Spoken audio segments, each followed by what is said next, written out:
lobby. Let's all go to the lobby, lobby. Let's all go to the lobby to get ourselves a treat.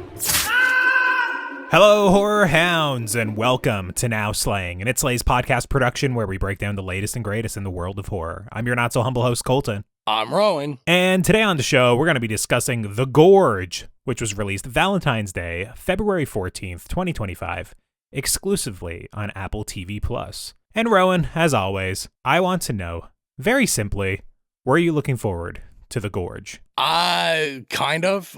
Not really, I guess. I saw the trailer. I think when we keep making the joke, we're just gonna keep referencing the year coming up episode.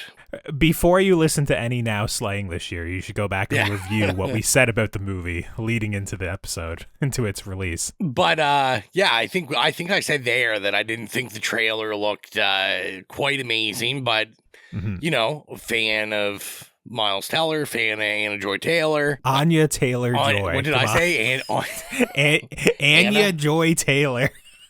It's late, guys. It's late. And then obviously, you know, Scott Derrickson directing it. I'm like mildly intrigued. I'm going to have a further conversation, I'm sure, with you later on called Are We Sure Scott Derrickson's Good? But oh, okay. Yeah, I mean, I haven't liked a lot of what he's put out recently, but there's always hope, and yeah, I mean, it's an Apple product, so I'm always wary. What about you? Oh, off that last point, I mean, they have probably the most successful television show on TV right now, or on streaming right now with Severance. But yeah, with The Gorge, you're paid to say that. We all know it. Well, I was paid by the show, I guess, for like over a month, technically, even though the episode I was involved in hasn't aired yet. But as for The Gorge, cautiously looking forward to it, I guess. You know, it was the sort of thing, like, as you mentioned, we know Scott Derrickson from The Black Phone and Sinister and, you know, Doctor Strange, that sort of thing. I think all of those he was collaborating with C. Robert Cargill, who's a writer that's, you know, pretty well known on well, he used to be on Twitter. I don't know. Maybe he migrated to Bluesky. Who knows? But this one they're not collaborating on, so that would leave me a little bit wary.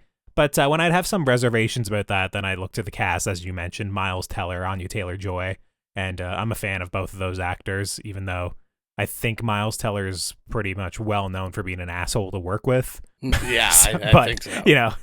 But, you know, he starred in Whiplash, which is my favorite movie of all time, so I can't really fault him too much. But yeah, I don't know. Just it by, you know, it being naturally like an Apple TV Plus movie, I'm not immediately put off by it just purely because of, like, you know, Killers of the Flower Moon, or, you know, they do tend to make good movies every now and then. They make a lot of what I would call basically disposable television, or very expensively produced television, at least. It's just, you know, most of the time it doesn't hit. And for TV, they usually have for movies, they usually have one or two a year that might land. So yeah, The Gorge. I don't know if I have a really clever thing to say to this. Well, before we dive into The Gorge, how about we throw it on over to the trailer?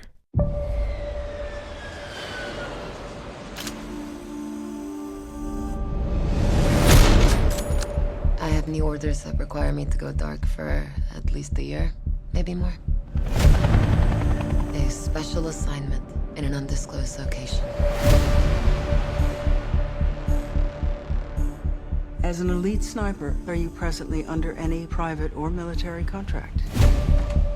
No, there's not a lot of reasons for me right now. What if I gave you a reason? There she is. West Tower Observation Post. Your home for the next 365 days. There is no outside communication here. What's that on the other side? That is East Tower. Contact with the other side is strictly forbidden. So what's the mission? To keep people from going in the gorge? No. You need to stop what's in the gorge from coming out. What the hell is that? The gorge is the door to hell. And we're standing guard at the gate.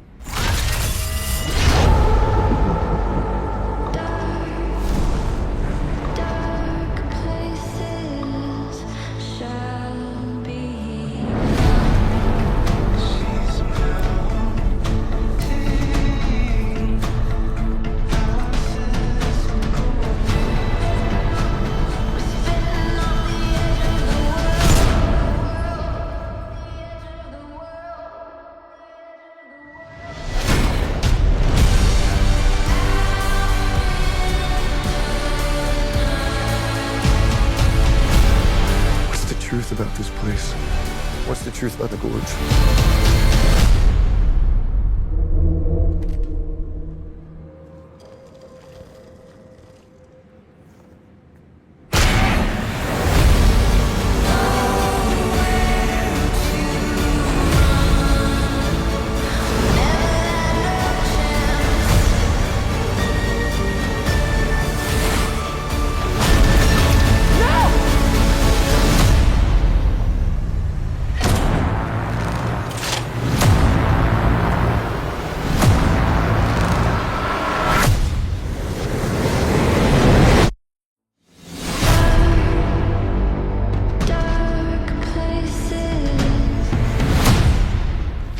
This place is evil.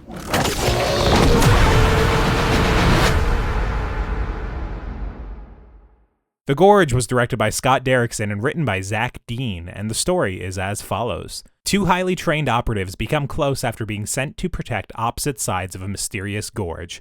When an evil emerges, they must work together to survive what lies within.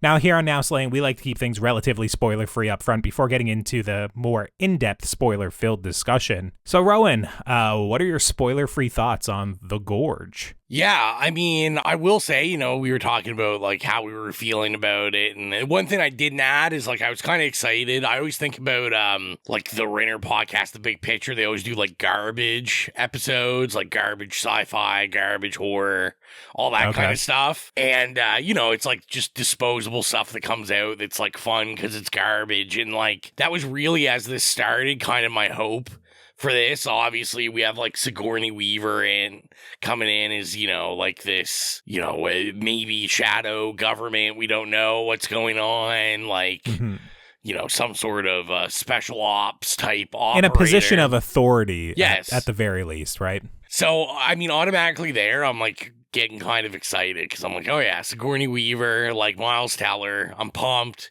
You know, it's like, I'm like, okay, I know the premise that it's going to be this, like, you know, kind of meet cute against a gorge and something in a gorge. And sadly, I just feel like, unlike calling this for fun, like garbage horror, or sci-fi horror, it might just be garbage. This was, like, so odd. It's, like, over 2 hours long for some reason, which it's definitely way too long, regardless of how you feel on the movie. Long. There's no reason this needs to be 2 hours and 7 minutes. Yeah, and this is, like, you know, you and me are big proponents of hating on watching movies in, like, separate sittings. But, like, this is a movie that, like, I was probably, like, 40 minutes into it, and I was already, like, getting antsy, like, man, I need to get up, like, go do something. And, like, now I didn't, but yeah, like, it's just, the length was rough on this one. I still don't really understand, like, am I missing something here of why we continue to have Anya Taylor-Joy play Russian people? Like, it's just like a thing now. Yeah, I think she just so successfully did it in The Queen's Gambit, if I remember correctly. I've never seen that. Of course, I'm like, oh, didn't she do this accent in The New Mutants also? Oh, God. Now I got to Google the Queen's Gambit really quick, because I know a lot of that show takes place, or at least, you know, there's large portions that take place in, you know, like the USSR at the time. But for whatever reason, I feel like she at least had to speak Russian in it at points in time. Okay, but, yeah. I'm like, I guess this is a thing now. And, you know, it's just like I said, I just think what this could have been, sadly, it just, like, couldn't live up to, I think, any of the things that it was presenting. I just have to cut in. She's playing an American in that show, so I have no idea. I'd have to look at her filmography to see explicitly why, but I've seen her play Russian, or at least doing, like, what most people would call, like, a funny accent at least a couple of times now. Yeah, it's bizarre. But yeah, I just feel like it was a weird paced and tone movie. Like, I don't know how you feel, you know, I'm kind of thinking about, like, Companion, stuff like that we've seen this year, and you know, we're kind of getting, like, this romance, you know, rom-com smashed into like another type of genre, like horror, science fiction. And I can't believe I'm kind of saying this, but I wish it was almost like more hard eyes. And the fact, like, I wish like the meet cute stuff might have been like a little more endearing and funny. I feel like they had the idea that they wanted to release this Valentine sci-fi horror-ish movie. Mm-hmm. But then it just seems every time it would pick up steam on one of the genres, it would just drop the rest of them. And then they just never like pick the ball back up. Well, for me, it's not even really a sci-fi or a horror movie or anything really at all, you know, within probably the first hour outside of maybe a minute or two. So it's funny to say this, but I actually really enjoyed the first hour of this. I enjoyed it. I thought it had some pretty bad CGI at times, you know, with like, let's say, whatever is inside of the gorge, or like just obviously, you know, extending kind of the background of like the area in which they were shooting. I didn't think it would look very good. It was always like kind of blurry and I don't know, wasn't lit correctly, I would say. And honestly, I very much enjoyed Miles Teller and Anya Taylor-Joy. I think they were giving good performances, or at least elevating whatever material they were given. And I liked it as like a will they, won't they, with you know, highly trained individuals involved on it. I don't really know if it needed to be a horror or a sci-fi or an action movie. I kind of just like this idea of like two snipers falling in love across a gorge, and how can they like, you know, converse with each other, or how could they like each other? I'm 100% with you, though. I do agree. I think the first half of this movie works the best. It's just that, like I said, I think because of that working, then when we're like getting into the movie and you know, we're getting more into the other elements of it, it's just they totally drop that. And then that's just like totally out of the head, other than like, these guys care for each other and, you know, are going to protect each other, do whatever. But yeah, like, to me, this would have worked as like an hour and 20-minute literal just meet cute of snipers, and that could have been it. That would have been a wrap. We wouldn't be talking about it, but I would have enjoyed watching it. And to tell you the truth, like, I was like on the fence about messaging you, because I know you just recently watched this like today or yesterday, and I was just kind of like, I don't even know if we have to cover this on the show, because I happened to watch this, I think, Valentine's Day, or if not Valentine's Day, then, you know, Saturday.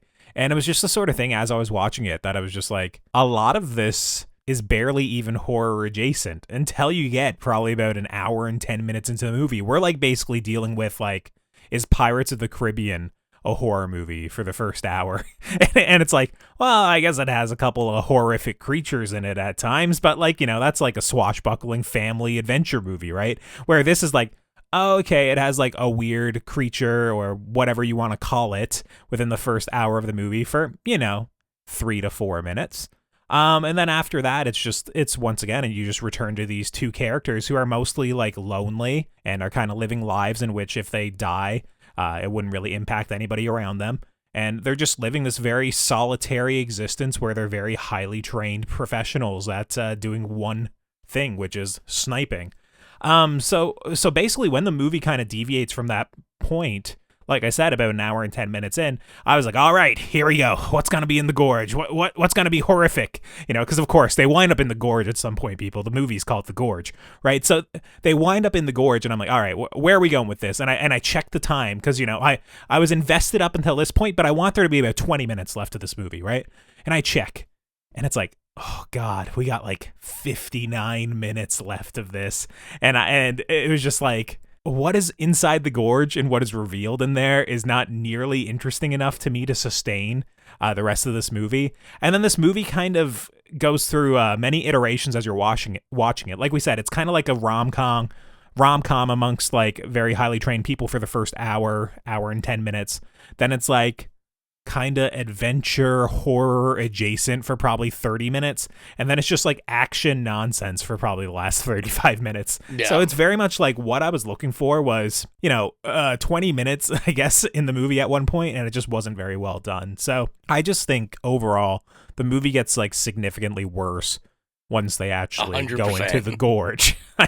I was, it was the sort of thing where any goodwill that had built up, it was like quickly dwindling. And basically the only reason I would really sit through kind of like the latter half of this movie is purely because, you know, that I like Miles Teller and Anya Taylor-Joy. Yeah, it's just like the whole time I was watching it, I just thought it was weird because I just couldn't figure out. I was like, I don't really know who this is for. Like, what the audience of this, like you said, other than, hey, I really like these like two hot young actors. Yeah, fans of the actors, I guess, is all I Yeah. would say, who like just have no genre preference or don't really care. Or like maybe the love story for the first hour or the will they won't they keeps you engaged enough for when you're putting these you know, characters in horror or harm's way that you're like especially like invested in them and hoping like they're both gonna survive and be able to have a romance outside of this gorge. I'm not quite sure. Yeah, it's I don't think it's gonna satisfy really any of the people looking for who would come to this movie. You know, like horror fans, it's barely in there. Action fans is at the end. You'll probably be asleep before you get to that point. And then I don't know, maybe it is the rom-com folks, because they you know, you sit through a lot of movies that have like rom-com adjacent aspects to it if you're a fan of that genre, right? Or you just watch a lot of like Hallmark slop. One of the two. Yeah, so this is supposed to be a way that someone that maybe wants a little something different, they're like, hey, you know, to their partner, like, you like rom-coms, let's watch this, because you know, there might be like some action in it or like something for someone else. But yeah, I just thought like it's kind of funny, like for a over 2 hour long movie, there was only one sequence, like one kind of scene I really enjoyed. I'll talk about it. I mean, it's not even a spoiler, I guess, because it's literally got nothing to do with the gorge or anything else. But like, I did enjoy, like, they had a cool dance sequence in this that I liked the camera work. I thought the music was some banging. of that was good. Yeah, I'll agree with that. Yeah. And like I said, this is just enforcing our theory that like the whole first half of this rom-com is the better part. Like, to me, I just thought that worked. I was like, okay, like, this is interesting. I like what they're doing. You know, I like the look of this and everything. But yeah, like, nothing else. You know, I thought the score was actually pretty good in this. I don't want to shit on this movie completely. Like, I thought it was all right. It's very repetitive. It's by Trent Reznor and Atticus Ross. Yeah. Crazily enough. It was something that, like, it didn't really stand out at all to me when I was watching the movie, but obviously those two do good work. Yeah, it was very repetitive and interesting, but I thought it did work, especially later on. I thought it was pretty much the only thing going for this movie. And I mean, other than that, like, it's just the spoiler-free thoughts are really just I'm just let down. I'm like kind of let down. Also, maybe I'm remembering wrong, but I feel like we had a whole conversation in the upcoming year thing. Is I thought for sure in the trailer I saw like a giant like paw or like claw or something. So I think you said that because I was kind of like scrubbing through it, I believe, or I watched it once. Also, yeah. Yeah,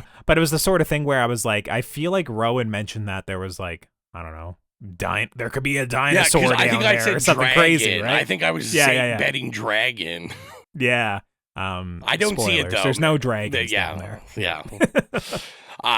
Other spoilers. You'll wish there was dragons down there. Absolutely. But yeah, maybe I was just imagining it because yeah, I did go back and look at the trailer and I couldn't see anything. So I was like, maybe I imagined it. It does give that feeling though when you're watching the trailer that what is down there is significantly like larger or going to be a lot different than what was already set up earlier in the movie. That's for sure. And what I'll say is basically when you get down to the gorge, you're essentially getting more or less just more of the same of what was earlier in the movie. And if you didn't find that scary, I'm betting you're probably not going to find what's in the gorge very scary either. So yeah, you'll probably be a little bit bored, like both of us were. But yeah, would you recommend people check this out? No. Like, I mean, this is a straight to stream one, so I can't tell you don't pay for it in the theater.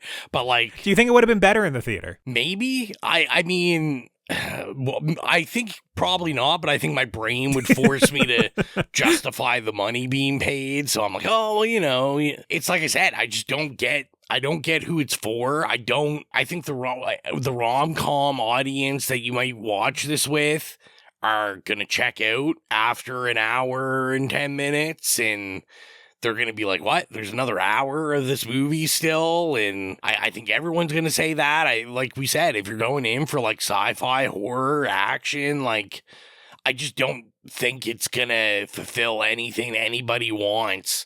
And it's just one of those things that, yeah, I just don't really understand why. I don't get it. Especially this coming off of, even though we didn't like it, but like the Black Phone, it was massive. Like, it was absolutely massive. And, you know, people seem to love that. That wasn't us. But, you know, so I was just like really confused, because even with the Black Phone, I can like pull elements from it that I'm like, all right, this is why people are into this. And yeah, even as you mentioned, somebody like, neither of us were huge fans of the Black Phone. That is definitely a more competent horror movie. Like, you know, it's more explicitly in that genre than this is, that's for sure. Yeah, so I just didn't really get it, and I think I'm definitely not going to recommend it. What about yourself, Colton? I'm on the other side of the fence. I'm going to say sure. Oh. I'm going to say, you know, Contrarian. Basically, if you're listening to this, you've probably already watched it already, because, I mean, this is coming out probably a week after the movie came out at this point, and, you know, if you're a fan of Miles Teller and Anya Taylor-Joy, then you've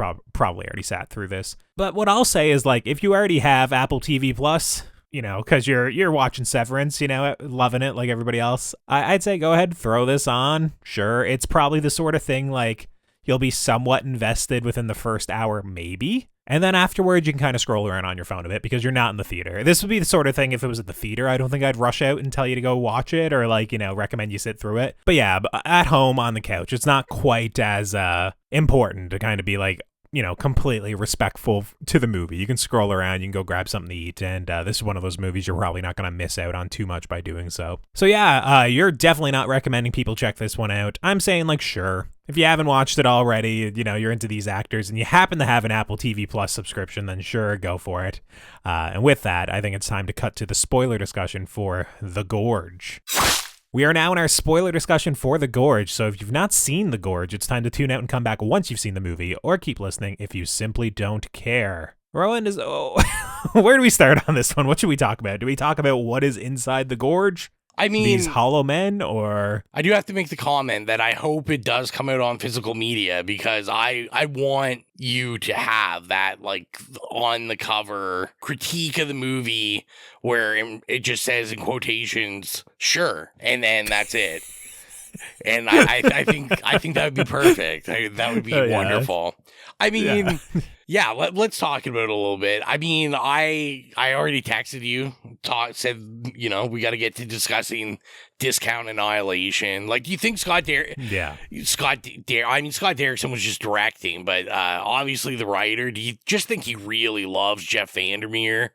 And he's just like, man, Annihilation, what a movie. Imagine if I tried to make the same movie, but bad. Yeah, I don't understand how you come to this concept and not essentially just be like, we can't really do it because of Annihilation. It's exactly the same. Like, it's pretty much exactly the same. The fact that, you know, people's DNA mixed with, like, flowers and plants and animals. Yeah. At the bottom of this gorge, essentially all DNA is getting amalgamated into one another. And essentially the hollow men, or the creatures in the gorge in this movie, are part of a cavalry that was sent down by a couple of different nations, I believe, in like the 80s or something, to like go searching for... The 40s, I think they said. Was it 40s? Okay. It was like 1949 or something. In World War II, all of the nations got together and... I assumed that it was, because they show the... Oh, 49 would be after, I guess. Yeah, it would be right after, and the Russians would have helped, because they did show the picture of Winston Churchill on, like, there's a famous picture of him sitting with, I don't even know who it was, whoever was the... Probably leader. Like Gorbachev or something. Yeah, like the leader of the Russians. I'm terrible at history. I don't know. Yeah, okay. So I guess that makes a little bit more sense, because after World War II, there would be like at least some sort of, you know, suing for peace, you know, working together. So I guess that makes sense. But essentially it's a group of soldiers gone down into the gorge to kind of, investigate and see what's down there and people going missing and what the strange anomalies are there, and basically nobody returns. So, of course, as soon as you hear this, like, I don't know, 25 minutes into the movie, you're like, well, I mean, it's the soldiers, obviously. You know, there's these weird kind of plant men climbing up out of the gorge, up the cliff walls, these sheer rock faces, and, you know, sometimes having a little bit of, like, military uniform on. It's like super obvious. So when I'm watching it, I'm like, okay, first of all, kind of boring, because it does look like, I mentioned Pirates of the Caribbean, it kind of looks like that effect mixed with like Groot.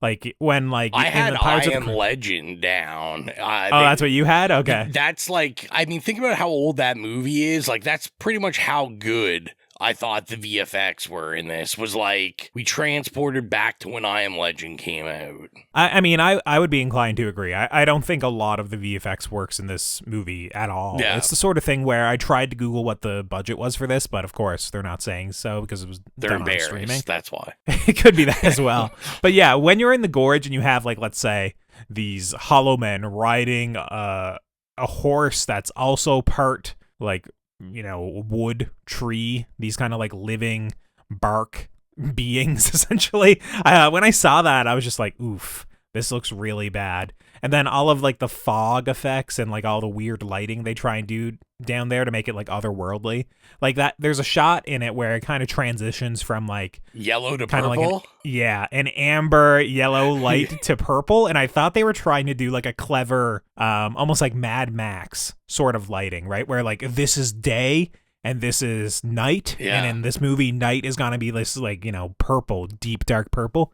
No, it's just like weird fog, weird, you know, effects. I'm not really sure why. It was weird because like they're crossing over from this amber to this purple, and it's like in a perfectly straight line cut off. That's why I assumed it had to be like some sort of like camera effect that they were going to be, the movie was going to be like hyper stylized or more surreal from this point, but it's not. It's just, that's the lighting down there. The gorge is weird, man. The gorge is weird. Yeah, basically everything that happened down here, I was pretty bored for it. Like I said in the spoiler-free thoughts, I checked my phone and there was like 58 minutes left of this movie, and I was like, oh no, we're in trouble. Because when they were in the gorge for maybe like 4 minutes, I was bored already. I was just like, we all know, you know, Miles Teller isn't going to be getting taken out by a root man.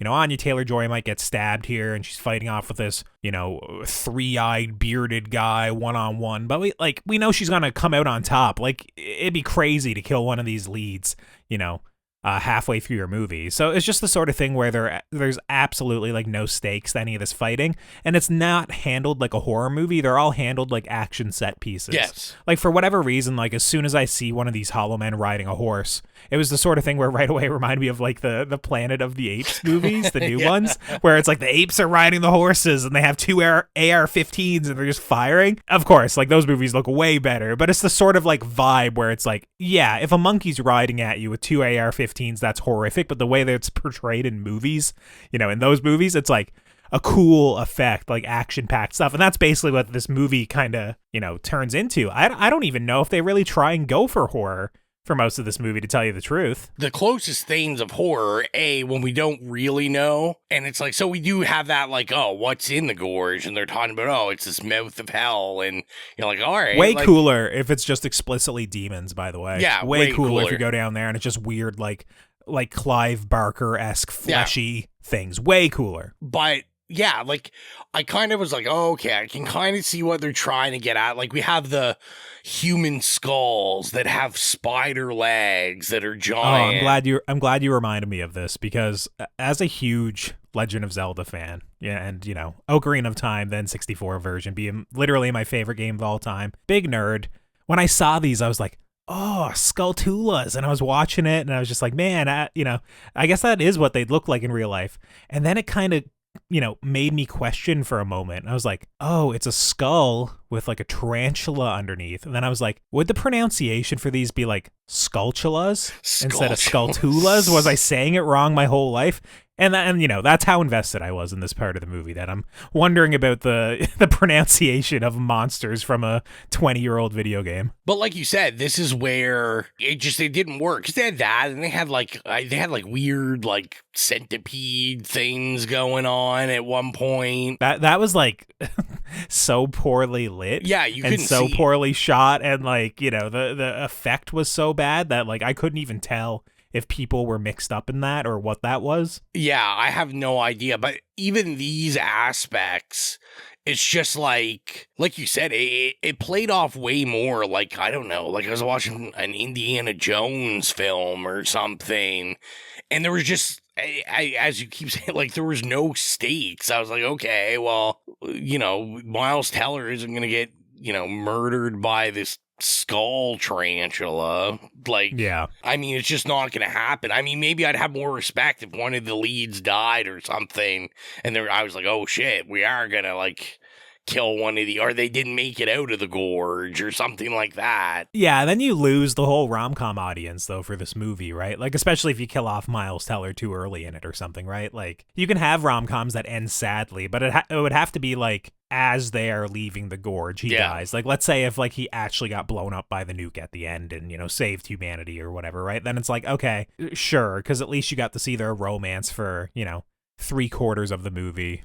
But, yeah, it's just like, we know he isn't dying any point here. I guess one other part that could be horrific is, like, when they're going through, I don't even know what they're merged with at this point, but it's, like, the people merged with, like, almost, like, lungs and, like, I don't know, fungus or mushrooms or something. I don't know. It's kind of like this room that all the people are kind of lit up, like, almost like, balloon lights, and they're kind of like creeping through and you can see them all breathing, so it's like, okay, they're still alive, but they're like horrifically, you know, mutated. I guess that could be scary. It wasn't really in the way that the movie handled it. It was almost more like, oh, this is like weirdly beautiful, kind of similar to some of the things you see in Annihilation. You're like, okay, this is strangely beautiful. But yeah, it's like any sort of like DNA mixing, infinitely like better handled in Annihilation than this movie, like, that's for you sure. know, the scene that we're talking about to me was like that was so heavy of Annihilation, because I was thinking about even stuff Annihilation wasn't able to pull off in the film. Like, I was like, oh, you know what this kind of looks like? This looks like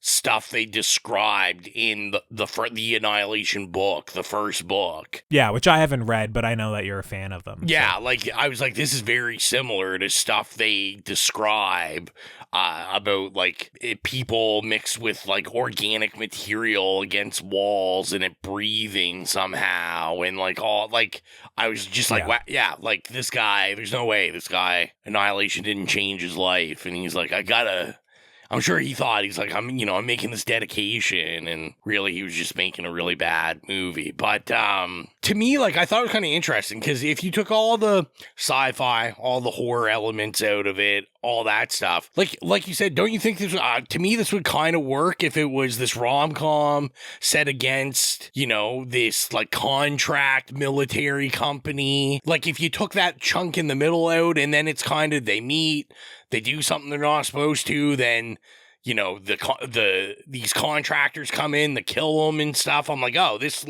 is a movie. This is an 1.5-hour rom-com action movie about these, like, 2 mercenary assassins. And I was like, this would make way more sense than any. Yeah, I agree. Then take the Gorge out.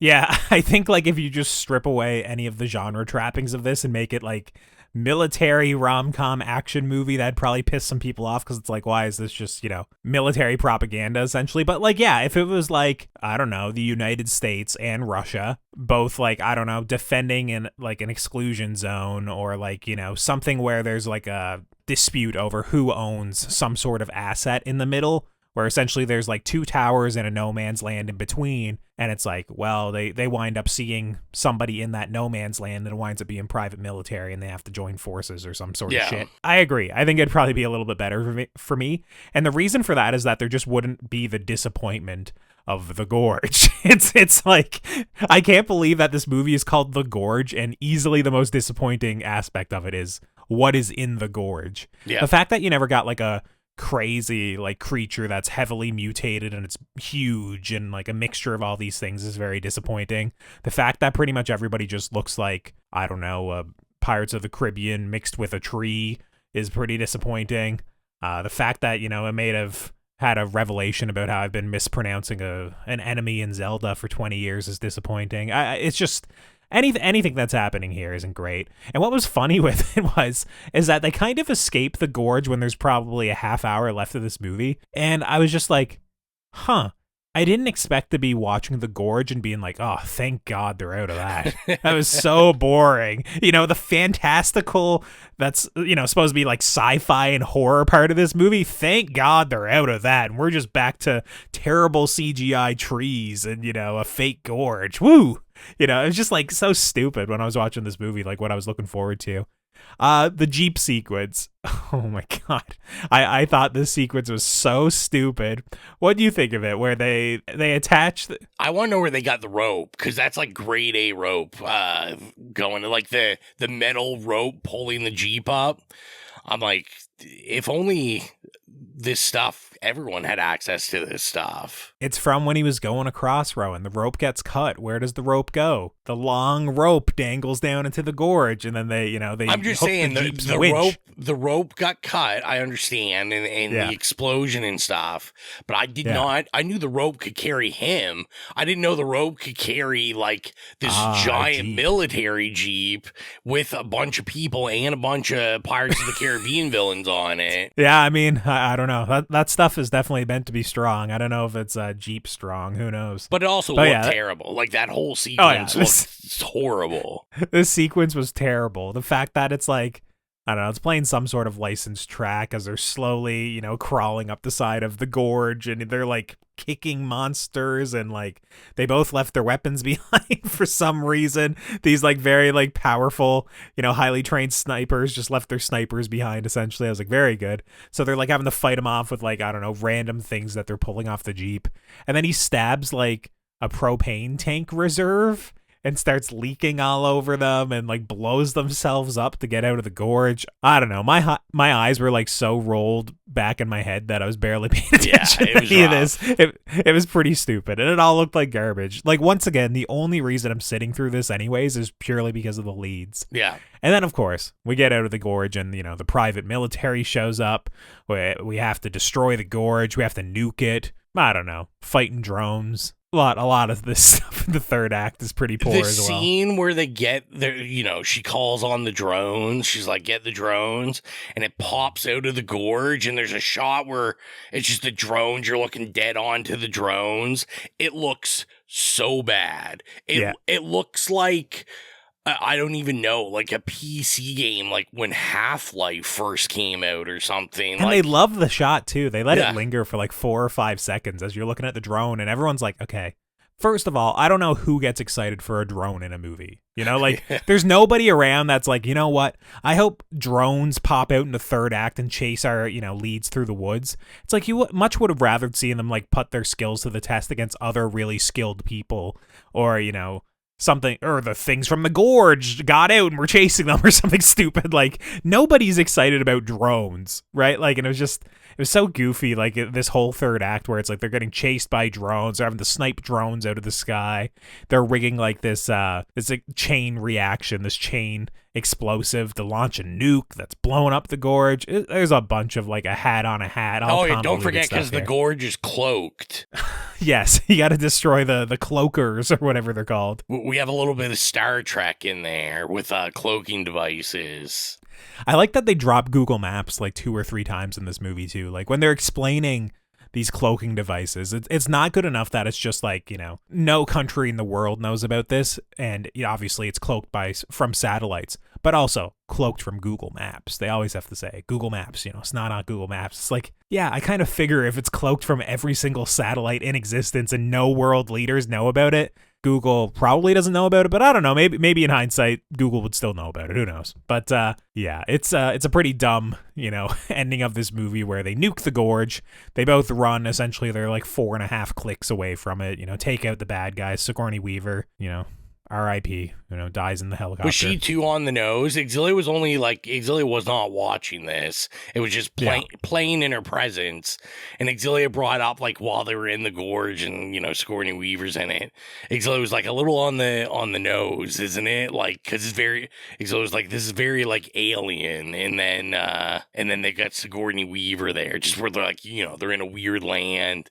I will admit, like, a lot of the places when they go into the buildings, you know, it looks like like the alien stuff on the walls and stuff. Like we have residue on the walls. And yeah, for me, it was like too poor at any point to evoke any thoughts of Alien. Like, once again, once they get to the Gorge, I'm pretty much checked out of this movie. I want to see Miles Teller and Anya Taylor-Joy, playing chess games across a gorge.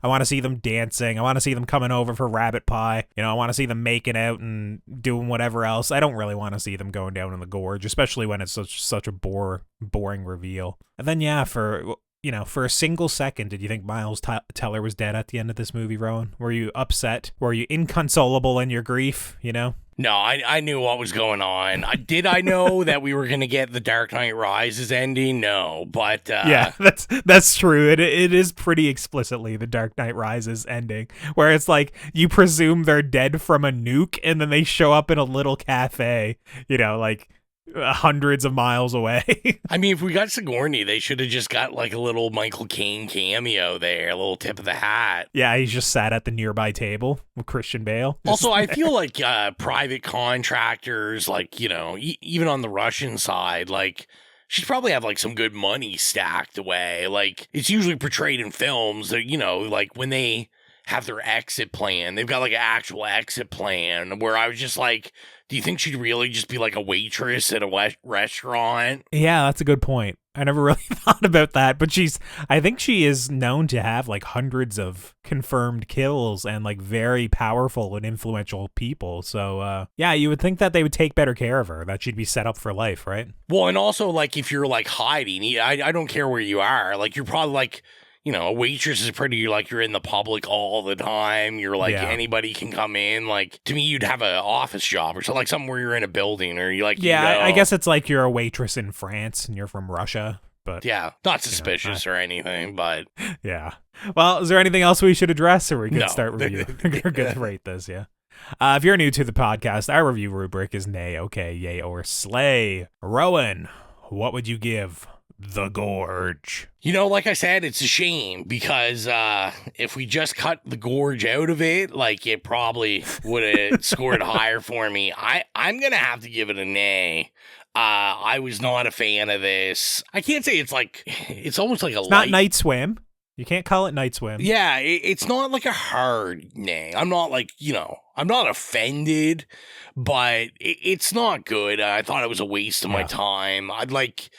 Like I said, my favorite part of this was literally the dance sequence in it. And I mean, that could have been because Spitting Off the Edge of the World, which is a song by the Yeah Yeah Yeahs, is on it, and that's a banger. So I thought that song didn't actually fit the dance sequence. Yeah, I thought it was a good song, but I just thought like it very much felt like a song that was like edited in like long after it was filmed. It was also weird because beforehand, the only music either of them listened to was like old-timey music, which makes sense because it's like they both had old record collections. And I kind of laughed because when she puts that record on, I was like, wait a second, that's like an orange colored like record. It's new. I don't know. Maybe she's an assassin with taste or maybe something. She brought it with her. Maybe she brought it with her, but I appreciated it. And like I said, I didn't overly mind the score in it. I thought the Trent Reznor score was repetitive, but probably one of the highlights of it. But yeah, I mean, overall, this was just like such a nothing burger that I was just like,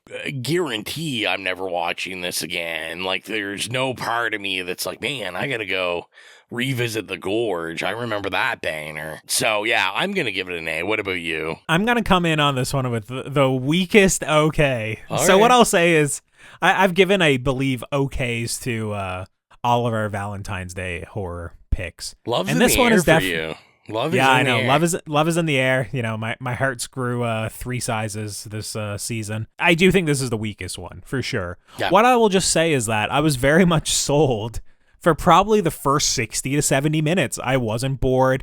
It did look ugly at times, but I was like enjoying these characters, their performances, the will they, won't they, the shooting a rocket launcher across the gorge to set up a wire to then, have Anya Taylor-Joy be putting out the fire and him coming across with like, flowers and his, bulletproof vest, all this sort of stuff. Like, it knew what it was for the first hour, and I was kind of into it. And then, it just keeps falling apart more and more and more. This was basically never a great movie at any point in time, but it was kind of like stupid and endearing for the first 70 minutes, and then the last like hour was just stupid and like kind of irritating. And honestly, I think it's just literally because I like these actors and I'm rooting for them. And they still, like, they didn't just phone it in. They were definitely both still giving performances or, like, trying to elevate the material, that's for sure. So, I would give the lightest of okays to The Gorge. But yeah, it's not going to be something that I'm going to be watching. And again, probably ever, I would say, because there's no way anyone's picking this for the main show. And if you're not following us already, you can do so at It Slays Podcast. We're on Instagram, Facebook, Twitter, Slasher, Letterboxd, Threads, Bluesky, TikTok. If there's a social media, we're probably there at It Slays Podcast. And if you want to help support the show financially, like our horror hounds, Holly, Nicholas, Patrick, Mark, Steven, Joy, Dan, Brian, Trevor, and James, gain access to the Patreon-exclusive show Stream Screams and get episodes of the main show 48 hours early. Be sure to head on over to patreon.com/itslayspodcast and choose whatever tier works best for you. Rowan, that Ya Ya Ya song, is that going to make the playlist? I'll have to see if it fits the vibe. Maybe I'll go back, see if they've got the Reznor score up, just so I can listen to it more. See if there's something I missed other than the repetitiveness of it. We'll find out, though. Maybe something will make it on. But you'll be able to hear that at the It Slays Podcast, horrific playlist. You can search it up on Spotify. If you have any problems finding it, though, you can go to any of the social media that Colton just mentioned. Go click the Linktree link in the bio. It'll take you directly there. We upload scores and licensed music from iconic horror movies we review, or just horror movies we love. So follow the playlist, we update it regularly, and get your spooky music on, because why the hell not? And next time on the show, we're going to be covering The Monkey. I can't believe there's a new like Osgood Perkins movie in theaters again. Like, I don't know, after like 7 months, hot off the heels of Longlegs. But what a time to be alive. But yeah, later this week, we'll be definitely back once again to cover The Monkey. And with that, I think that about wraps things up for this episode. So until next time, I'm Colton. I'm Rowan. And as long as you keep listening, we'll keep slaying.